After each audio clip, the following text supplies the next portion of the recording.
রাষ্ট্রবাদী মুসলিমদের উদ্দেশ্যে বাংলায় সরকার বদলে দেওয়ার ডাক দিয়েছেন শুভেন্দু অধিকারী। আর তারপরই শুভেন্দু গড়ে তৃণমূলের সংখ্যালঘু ভোট ব্যাংকে ভাঙন। খেজুরিতে ৩০টি সংখ্যালঘু পরিবার তৃণমূল ছেড়ে যোগ দিল বিজেপিতে।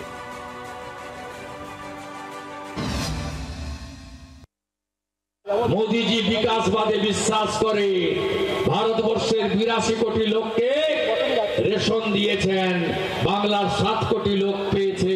সবাই আছে, হিন্দু আছে, মুসলিম আছে, সবাই আদিবাসী আছে, সবাই আছে। আসুন একজোট হয়ে দাঁড়ানোর সময় এসেছে।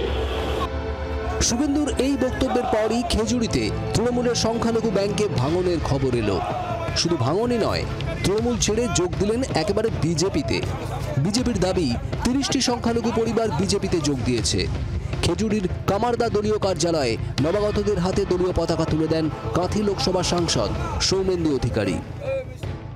মমতা ব্যানার্জি যে মুসলিম লোককে নিয়ে খেলা করতেছে, উনি কোনো পুরনো লোককে কোনো সম্মান দিতে জানে না।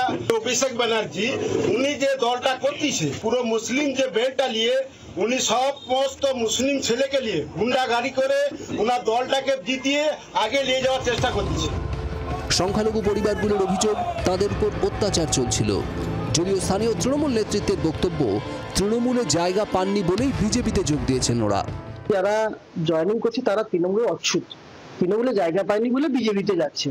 আর আমাদের খেজুরিতে তৃণমূল কংগ্রেসের আমাদের একটা স্বচ্ছ ভাবমূর্তি আছে, যারা অ্যান্টি সোশ্যাল তাদেরকে আমরা দলে রাখি না। তবে মুখে যাই বলুন, ভোটের মুখে খেজুরিতে বিজেপিতে সংখ্যালঘুদের যোগদানের ঘটনা যে তৃণমূলের অস্বস্তি বাড়িয়েছে তা স্পষ্ট, তাৎপর্যপূর্ণ।